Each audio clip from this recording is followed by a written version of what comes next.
Hello बच्चों, चलिए प्रश्नों को देखते हैं। प्रश्न है, शुद्ध सोडियम क्लोराइड का 0.91% विलयन मानव आरबीसी के समपराश्री होता है। तो बच्चों यहाँ पर हमें बताना है कि ये जो कथन है ये सत्य है या असत्य है। तो चलिए बच्चों इस प्रश्न की मुख्य अवधारणा की बात करें। अवधारणा, तो बच्चों यहाँ पर हम जानते हैं कि समपराश्री क्या होता है। समपराश्री विलयन क्या होते हैं? पराश्री विलयन। तो बच्चों समपराश्री विलयन की बात करें तो ये समान ताप पर समान परासरण दाब रखने वाले विलयन बच्चों समपराश्री विलयन होते हैं। तो यहां पर बात करें समान ताप पर समान परासरण दाब रखने वाले विलयन बच्चों कैसे क्या कहलाते हैं? समपराश्री विलयन होते हैं। अब बच्चों यहां पर बात करें कि सोडियम क्लोराइड का बच्चों जो NaCl का 0.91% विलयन, तो बच्चों ये क्या है? यहाँ पर कैसा विलयन होता है? द्रव्यमान बटे आयतन विलयन होता है। द्रव्यमान बटे आयतन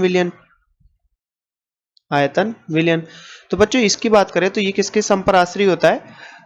आरबीसी के समपराश्री होता है। समपराश्री होता है।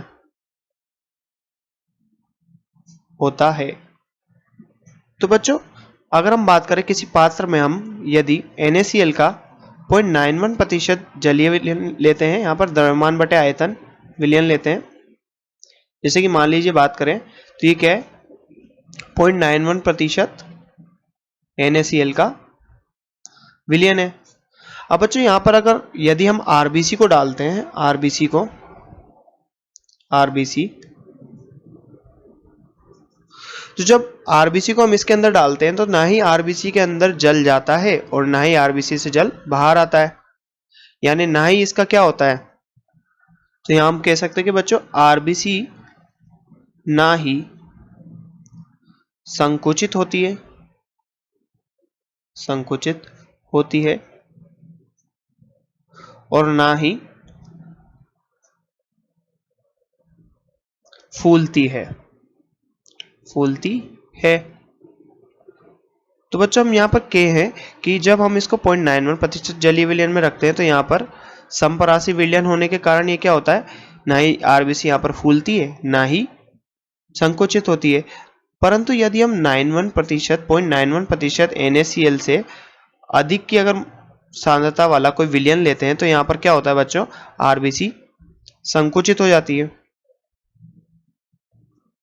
और यदि इससे कम सांद्रता वाला कोई विलयन लेते हैं NaCl का तो उसमें क्या होता है? आरबीसी फूल जाती है।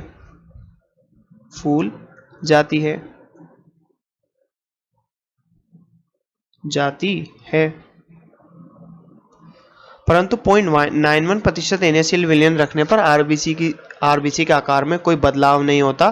तो इस आधार पर हम कह सकते हैं कि 0.91% NaCl विलयन क्या होता है बच्चों? आरबीसी के समपराश्री होता है। तो जैसा कि हमसे प्रश्न में पूछा गया था, शुद्ध सोडियम क्लोराइड का 0.91% विलयन मानव आरबीसी के समपराश्री होता है। तो हम कह सकते हैं बच्चों हाँ, ये कथन सत्य कथन है। तो बच्चों ये जो कथन है ये क्या है? सत्य कथन है। तो बच्चों आशा करते हैं आपको प्रश्न समझ में आया होगा। धन्यवाद।